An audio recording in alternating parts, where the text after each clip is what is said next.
Joining us, as always, is the classic Abby St. John for this week's entertainment panel. Thank you so much for taking the time to speak with us. Of course, no worries. Now, starting off, we're going to talk about some interesting topics. This one is coming out in kind of the future here, but it is coming up here in February. Now, it is called The Single Black Female, and it is supposed to be a twist on a thriller from 1992 that was even called Single White Female. And if you are a Glee fan, of course, you know it's supposed to be Amber Riley that is still supposed to be starring in this, and she is Mercedes off that show. So hopefully all the Glee fans out there will know about this new up-and-coming project that she's supposed to be in, but it's supposed to be kind of like a sexy film, but also has some comedy to it. But it's supposed to show like a darker side to Amber Riley. So it's going to be interesting what this is all about. And it's supposed to premiere this Saturday on Lifetime. Yes, so it's more of like, as you said, more of that kind of thriller type of film.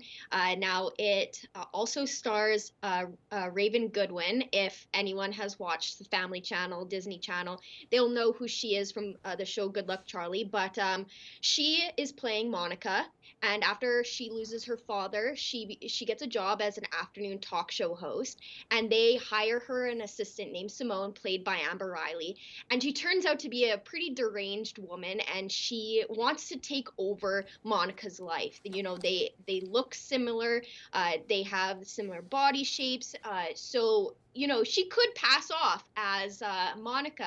So she does plan to take over her life, and it kind of has that psychological feeling. You know, she's obsessed with becoming this woman who gets a man, who has she's popular, she has her own TV show, so Simone really strives to want Monica's life. She kind of becomes an obsession, and so we're gonna see a different side to Amber Riley. You know, from Glee, that's not really a dark show. It has comedy, it's a musical, it's drama. So this is going to be very different from her character on Glee, and I'm very excited to see, you know, how she portrays this kind of deranged psycho woman who plays off that she's completely normal, but in reality she's trying to take someone's life. So I'm very excited to see it. I think it's going to be, you know, it's going to be interesting because it's going to be different from what she's been in before.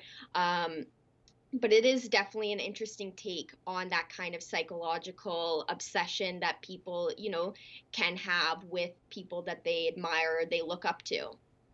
Yeah, and from even reading a little bit about this from Amber Riley, she was even saying that she's kind of getting a little bit tired from being on Glee of just people, you know, seeing her in the streets, only referring to her as Mercedes, not even knowing her actual name. So I think she's really excited to actually be able to kind of branch out into something and really show off her range of what she can do with her acting and all that. So I'm excited to see what she can do. So I think it's going to be good that we'll be able to see a darker side and see what else she's capable of doing. And hopefully, you know, people out there that know her, they stop calling her Mercedes and start, you know, actually being like, oh, Amber Riley, you know, great actress. So it's going to be fascinating. So I hope some people are going to be able to check that out on Lifetime. Now, moving on for Disney Plus especially, Pam and Tommy now has been premiered on the 2nd with 3 episodes that people can watch now. And it's supposed to be Lily James as Pamela Anderson, Sebastian Stan as Tommy Lee, of course. You know, everybody was seeing this coming up here, a lot more like promotion and all that on it. It looks like it's interesting. I personally have not started it yet, but it's already getting some great reviews. Yes, I watched the first 2 episodes that are currently on Disney Plus.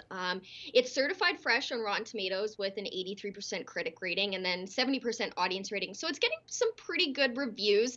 The show is definitely interesting. It is 1000% for mature audiences. It has a lot of nudity and sexual content in it, so definitely mature audiences of course. only.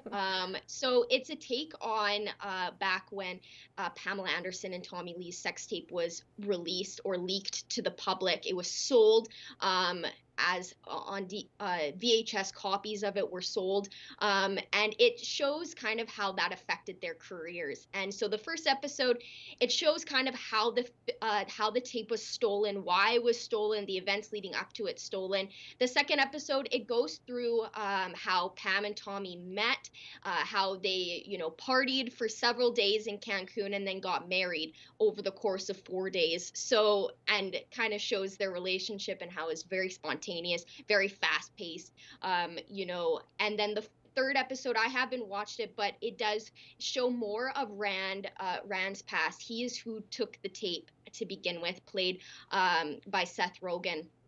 And the third episode shows how he's going to distribute it to leak it online and all that, and kind of shows more of his background and him going through a divorce.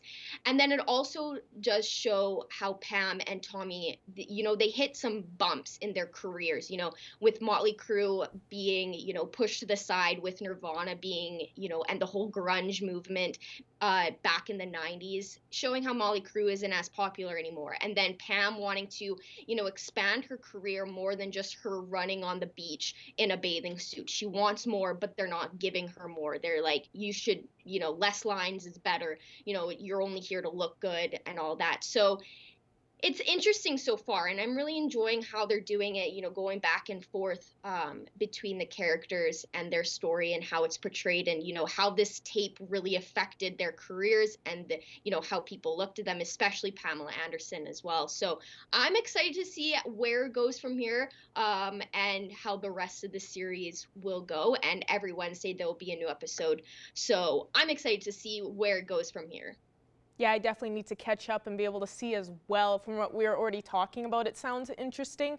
Just seeing also of how they are, victims of, a victim of a huge violation of privacy for them. It's going to be kind of fascinating to see how they dealt with that, especially like showing how it was in real life. And I'm sure for all like the Marvel fans, just knowing that they were able to transition from Sebastian Stan, looking how he was, into Tommy Lee, everybody was kind of cool. It was kind of cool seeing that, how they were able to turn him into him, and especially as well for Lily James into Pamela Anderson. It's going to be cool to kind of check it out, and of course all the Seth Rogen fans, another reason to go and watch it. So personally myself, I want to be able to catch up and see, but it's good to see that it's already getting some high ratings, especially on Rotten Tomatoes, and hopefully everybody else will be able to take the time to check it out while we're still in this pandemic, kind of take a break and see what really happened in this situation. But unfortunately, that's all the time we have for this week's entertainment panel. As always, thank you so much for joining us today, Abby.